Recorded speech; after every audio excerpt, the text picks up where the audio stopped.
Hey Rainicorns, it's Ellie here. So today we're going to talk about stagnancy and how to solve it, okay? And my face does have oil on it, okay? I am outside and I will get sweaty soon. This, however, is oil.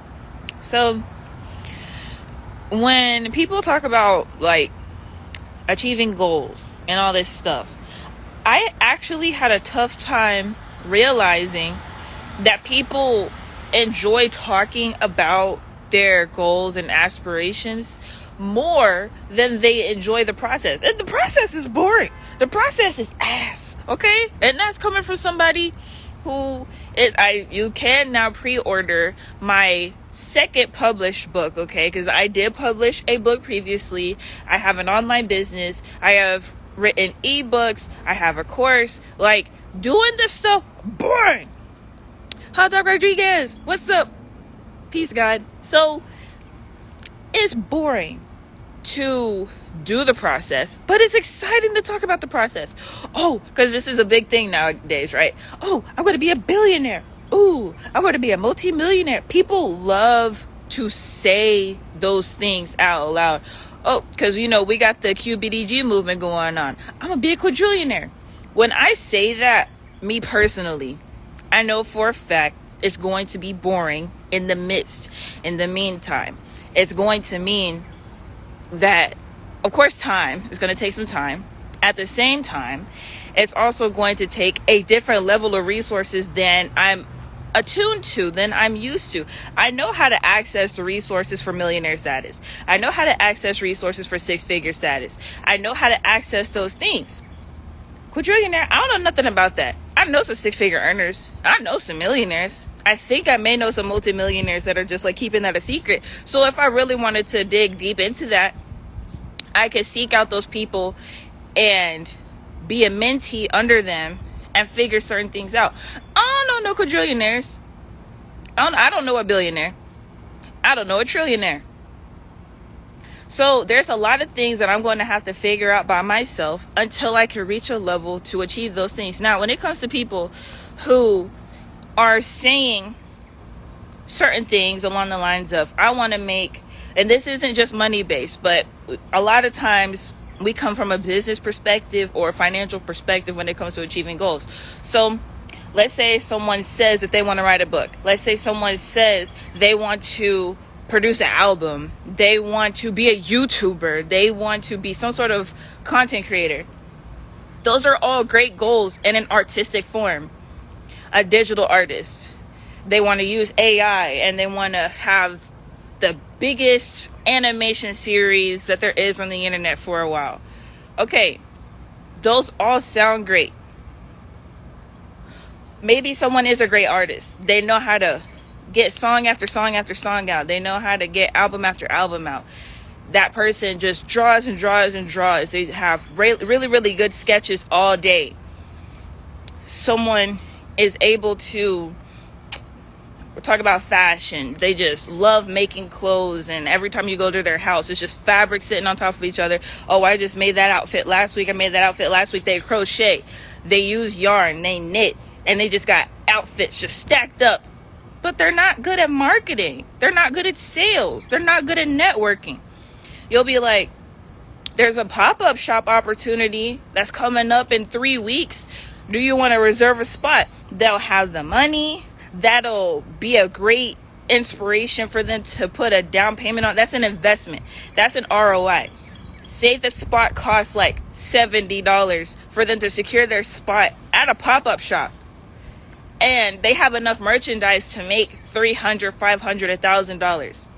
That's a great ROI. That's a great return on investment. They don't do it because, oh, well, I'm working on this piece and, well, I need to finish this piece up. What does that piece have to do with 3 weeks from now when you can sell all the other pieces? That's just, let's say that the pop-up shop lasts 12 hours. That's just 12 hours out of a month. You have all month to work on that one piece. Whether you're at an art show, a pop-up shop to sell clothes, you got a concert you could go to, that $70 you can use to pay for your spot at a concert. Oh, well, I need to work on this music. I need to work on this song. I need to work on this album. still go to the show?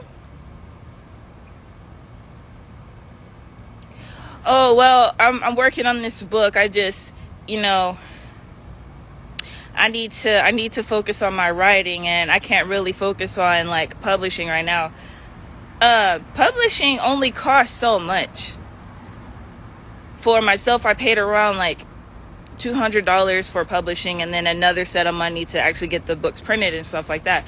So if in my mind I had been like, oh well, I actually need to refine and edit more. Okay, if I'm doing things by myself, I don't have a huge team. I don't have a big team of proofreaders to go after me and check and make sure everything's absolutely perfect. I could do that myself. However, with that added pressure of, okay, I have to do this by myself, I know there's going to be mistakes. I got my printed books. I read it. I was like, there's typo. I counted maybe 20 typos.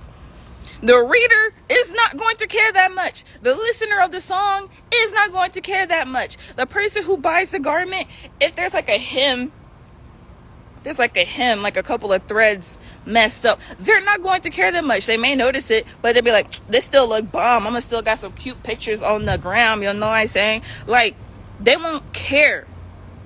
The person receiving whatever it is that they paid for, whether that's education, entertainment, something that's sustainable for them, whatever it is, they don't care as much as the creator does. And that's one of the things about being a creator. As whether you're an entrepreneur or you're someone who has like a regular job and they like to indulge in their hobbies and they want that to be a side hustle, a side business, whatever that may be, however you're framing what the situation is, valuing movement over comfortability is how to get out of stagnancy, analysis paralysis. Oh, I need to learn more before I do this. I could have been like, no, I need to go with a publisher that's going to accept my work. They're going to accept my book and they're going to push it for me. They're going to market it and network it for me. That would have taken so many years when I self-published my own book and got my own copies, and I'm already profiting from it. I'm already making sales. When other publishers that are not self-publishers, they could have rejected. And I'm going in loops and cycles throughout the years trying to find a publisher that'll accept my book. No, do it yourself. Figure out how to tweak and learn these systems. And then that way, you're not stuck. You're not stuck in any sort of situation that is, whether it's dependent on someone else, on some sort of system to work, or even getting out of your own way and being like, okay, well, I do need to work on this project, but I can allocate this amount of time and this amount of resources and this amount of energy to this spot in this area because I've already worked on this so much already. I already have enough information to keep going and to get started, take those next steps. I've already taken the first few steps, but I need to take those next steps. That is how you release yourself out of stagnancy. That is when you meet your higher self at the perpendicular reality. So people talk about parallel or mirror realities where things look very, very similar. However, it's not the exact same. A perpendicular reality is where you meet at the crossroads. And then you're like, yeah. Honestly, this is where life is different now, and it's up to me to accept that things are different, and it's up to me to jump on this timeline and to go with this new reality. The Real LP Jr. says, like movies, love the product but don't know the behind the scenes. Exactly. So even with someone like, let's use that for example, short films. Okay, of course we know people are not going into their independent projects with Hollywood funding, Hollywood budgets, okay? Some people film movies on $1,000 or less even. Is the quality going to be all the way there? Probably not. Is the amount of actors going to be there? Probably not. You're probably working with people who are volunteers. You're probably working with people who are building up their reel, their resume, their experience, and they need something extra to put on their resume to see, for others to see, hey, look, I have done this project before, I've worked on this before.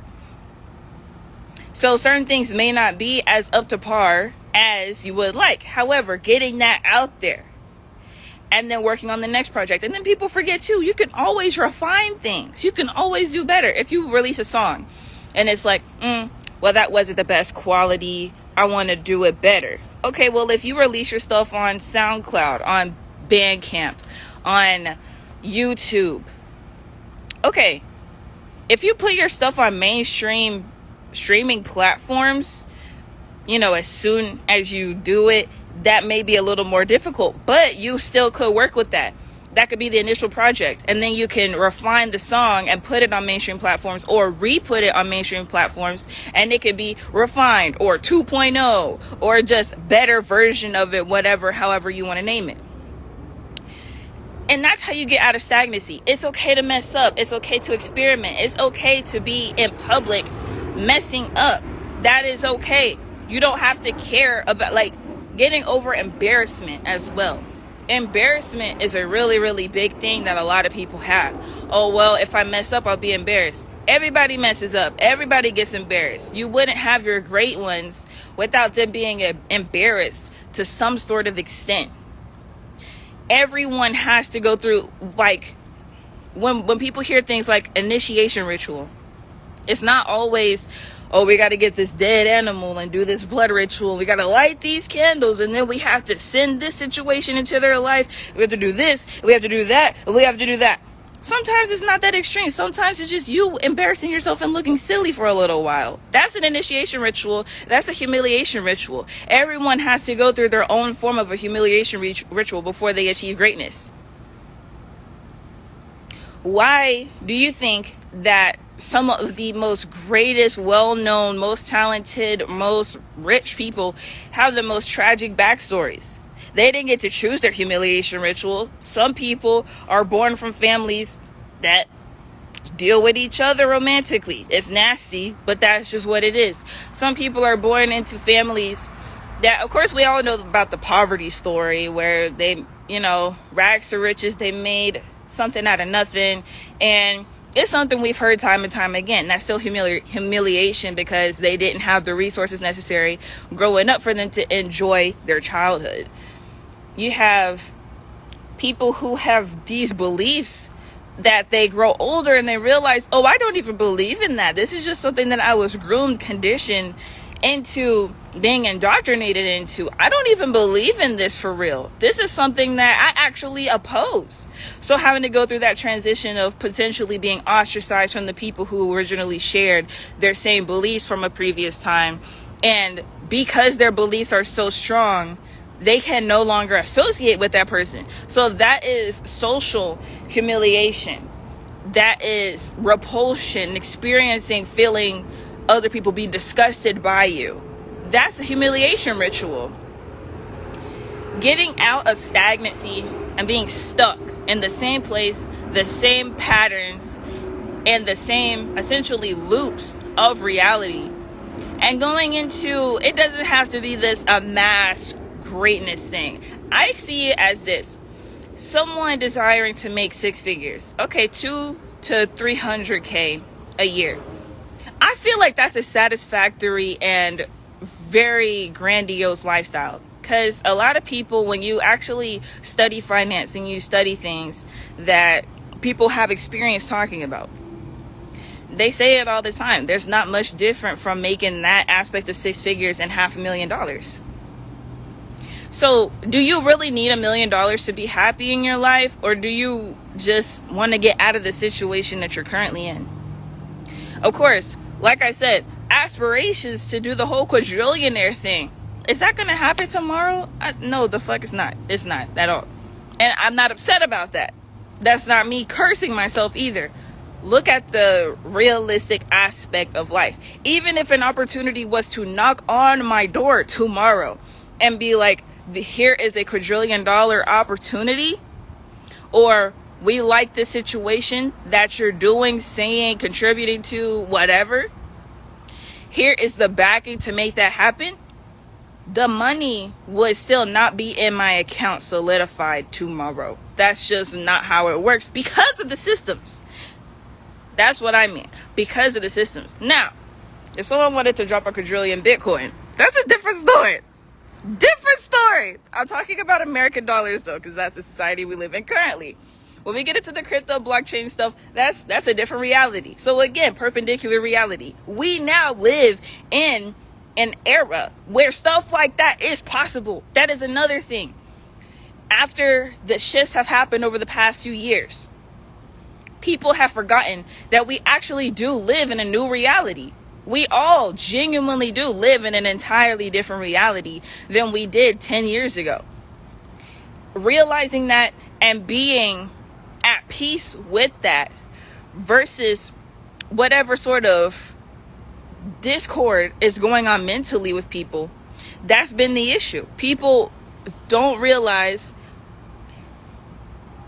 machines can now do people jobs. There's unlimited money now.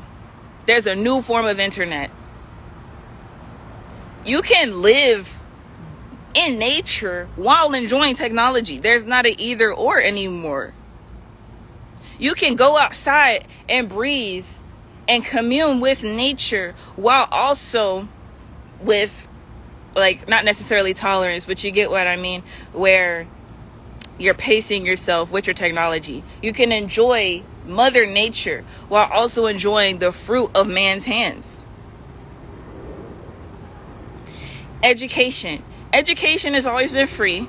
We've always had libraries. I think libraries were one of the first public spaces to be invented. If I'm not mistaken, that's just something that I fully believe based on my own research of life. Other than religious centers, libraries are a close second to that, if I'm not mistaken. So people have always had access to information. Now that we have the internet, which is like an unlimited library that you don't have to leave your house to go to. However, I still recommend going to the library because there's even more resources for the community there. You can still educate yourself for whether it's free, low prices, or even if it's higher prices, is less than paying for a college degree. A lot of times people even pay for college degrees and do not learn the things that they need to learn about in order to succeed in whatever industry they are going into. They end up having to take extra courses and extra classes anyway, even after getting the degree. So solving stagnancy is all about realizing, okay, it's not just my next steps to get me here. Sometimes it really is me analyzing all the steps that I've taken and being like, okay, cool. So those steps, I remember tripping over those steps in that exact pattern. So how do I make sure I don't trip over the next steps as I go forward? Okay, cool. It went that trip. That trip. So now I just have to be cautious when I get to the that. I pay extra close attention. I take really, really big steps and I pay attention, and then I don't trip. That way, that disrupts the pattern, that puts you in a perpendicular reality and not a parallel reality where you're still making the same decisions over and over again. So yeah, that's Real Talk with Ellie today. I will catch y'all in the next one. I'm going to be doing more of these and sharing them on my YouTube channel and here. So like I said, my new book, Quadrillionaire Blockchain Derivatives Goddess, is available for pre-order on my website. So you can go to my real estate education website and then you'll see it on the front page. It's a pink logo and you will see the pink with Quadrillionaire Goddess on there. Click pre-order and you will get yours by the end of this year. And so yeah, I'm really excited. I appreciate all the support, people who have bought my latest book, that is Bird Dog Real Estate, and just seeing how cool it's been. Somebody re-gifted their book. They bought it and then they re-gifted it to someone else, and then they posted all the books that they got as gifts, and I was just like, oh my gosh, this is so cool. This is so cool. It's really an amazing thing to see people alchemize experience and information and wisdom from others and implement it into their own lives. Whether they say, okay, I see that mistake, I see that's great, or, oh, okay, I never even thought about that, let me implement this into life sooner than they did. Like, it just makes you really happy. But yeah, I'm gonna go ahead and go. Peace, you guys.